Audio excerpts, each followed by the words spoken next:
top cop of the month, and it is Corporal Christian Hicks of the Shreveport Police Department. Congratulations once again for if you guys missed the last segment, we ran down a list of Corporal Hicks' accomplishments, and too numerous to run back down again because we have a shortened segment. Yep. I started to ask you off the air a couple of seconds ago. I said you've been on the force 15 years. 15 years. And it is a fraternity without a doubt.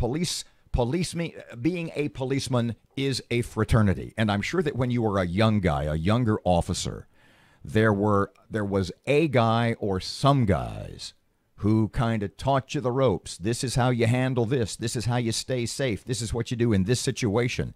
But I'm sure over the same amount of time that there's guys that influenced you. And is there one specifically? Is there more than one? Is your style of policing, is it something of your own that evolved over time? And then after that, are you the guy? In your heart, do you want to be the guy? I would think, yeah, that younger officers look to and say, I want to be like Hicks, man. Right. Yeah, I train guys, but coming up through the ranks, whenever I was training, I rode with 4 different officers, and I took a little bit from each of them and develop my own way of policing. And I've tried to pass that down to the guys I train. I've been a FTO or PTO now, they call it police training officer, since, I believe, 2007. And I've trained, 100 guys that have ridden with me. And, yeah, I try to pass that along to them. So you kind of are that guy, whether you've made that conscious effort or not. Right. What is it about the job that gives you the most satisfaction, that makes you feel the best about your job? I think just it may sound cliche, but honestly, I like to help people. I do. I like to help people. I like being seen. I'll rather it be in the neighborhood talking to kids. I would think the most difficult part, not the most dangerous, but the most difficult part. And this is something I would think only an incredible instinct or experience would teach, is to go into a, for lack of a better term, crisis or intense situation, and probably in less than 10 seconds, if you've got that long, to determine who's the good guys, who's the bad guys, who is the threat here, who is not. Do you know what I'm saying? Oh, yeah, I know exactly what you're saying. I mean, we can go from, my 9-year-olds not going to school to a shots fired call with someone with a gun, and you literally have to prepare yourself. From the time you get that call, from the time you get there, maybe just minutes or, within a minute, and you have to physically, myself, I tactical breathe. I prepare myself for what could happen, and I get there, and when I get there, I'm ready. Can I ask one more, please? Then you can have the rest of the show. Hurry, because I got some good ones. No, okay. I was talking to not long ago a guy who had been in the military, and he had left the military and gotten into police work.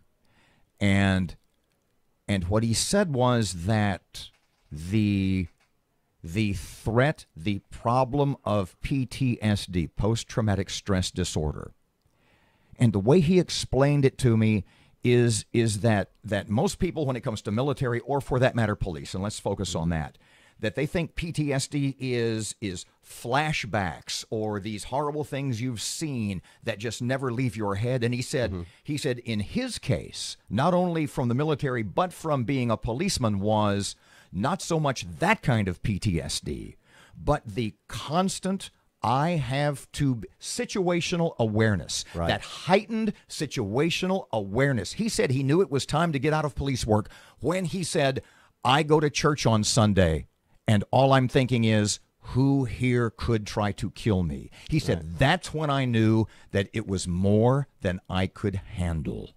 I would think that kind of stress is something that not only you and family members, but that every officer deals with. Right. They do. And, it is sad that you have to, anytime you leave and go to the grocery store or you go to church, that, you have to have a gun on you. I'm one of those officers that you can never. No, you can't relax. You operate, the average citizen may operate here and you operate up here because even though you may be off duty. Never goes away, even when you're on vacation. You're always, you are so trained in that regard, that your instinct is, and cops, does it ever go away, even after you retire? I've talked to older guys, and I don't think it does. I think once you're a police officer and you've worked in that capacity in law enforcement, I think it carries along with you. Okay, I guess we're going to just dump news and go forever. What do you say? What does it take to be a good police officer? I think you have to have motivation, drive. You got to have a heart. You have to care about people. If you don't care about people, then this isn't the job for you. If you're that officer and you stop caring about people, maybe it's time to look elsewhere. Let me ask you this. We're talking to Corporal Christian Hicks, Shreveport police officer, 15 years on the job. He's our top cop for the month of April. You can still nominate folks, by the way, if you want to, for the May winner. Yeah, for April. May, I'm sorry. Yeah, and it's at KEELnews.com. What do you need most from residents, folks that are listening to you now and say, I want to do whatever I can to help the police? What can I do? Well, here recently I've seen a lot more of it, but I just say support. Support your law enforcement, because a lot of us, we're out there. We're trying to do the best we can with what we have. We do get backed up on calls, but we try to get them answered and taken care of as quick and safely as possible. I say get involved. Let us know if you see something going on in your neighborhood. Flag that officer down. Don't think someone else is going to call. No, because someone else may not call. If you see something, report it. You don't always have to give your give your name or your your basic. Just tell them what you see. Help us out.